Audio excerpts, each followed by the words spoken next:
నమస్తే, నేను మీ ఈశ్వర్. ఈ6 న్యూస్కి స్వాగతం. వార్తల్లోని ముఖ్యాంశాలు.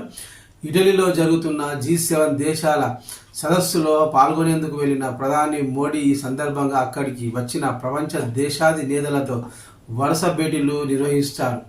అసలు సదస్సులో సంబంధం లేకుండా విడిగా భేటీ అవుతూ ద్వైపాక్షిక అంశాలపై చర్చలు జరుపుతున్నారు. భారత్తో ఆయా దేశాల సంబంధాలను మెరుగుపరుచుకోవడంతో పాటు భవిష్యత్ అవసరాలపై చర్చిస్తున్నారు. ప్రధాని మోదీతో భేటీ అయిన వారిలో బ్రిటన్ ప్రధాని రిషి సునాక్, ఫ్రాన్స్ అధ్యక్షుడు మాక్రాన్, ఉక్రెయిన్ అధ్యక్షుడు జెలెన్స్కీ ఉన్నారు. ముందుగా ఫ్రాన్స్ అధ్యక్షుడు మాక్రాన్తో భేటీ అయిన ప్రధాని మోడీ ఈ భేటీలో ఇరు దేశాల సంబంధాల మెరుగుదల కోసం చర్చలు జరిపినట్లు పేర్కొన్నారు. అలాగే పలు అంతర్జాతీయ అంశాలపై చర్చించినట్టు ట్వీట్ చేశారు.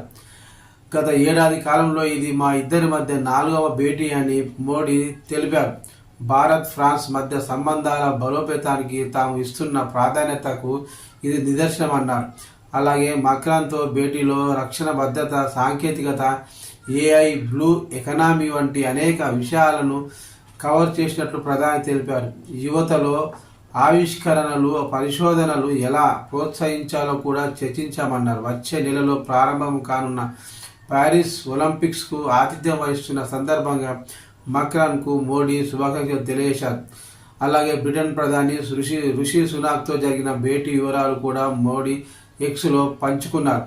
మరోవైపు ఉక్రెయిన్ అధ్యక్షుడు జెలెన్స్కీతో జరిగిన భేటీ వివరాలను కూడా మోడీ వెల్లడించారు. జెలెన్స్కీతో చాలా మంచి సమావేశం జరిగిందని, ఉక్రెయిన్తో ద్వైపాక్షిక సంబంధాలు మరింత పటిష్టం చేసుకునేందుకు భారత్ ఆసక్తిగా ఉందని మోదీ తెలిపారు. రష్యా, ఉక్రెయిన్ మధ్య యుద్ధం గురించి చర్చలు మరియు దౌత్యం ద్వారా శాంతికి మార్గమని భారత్ విశ్వసిస్తుందని ప్రధాని మోడీ తెలిపారు.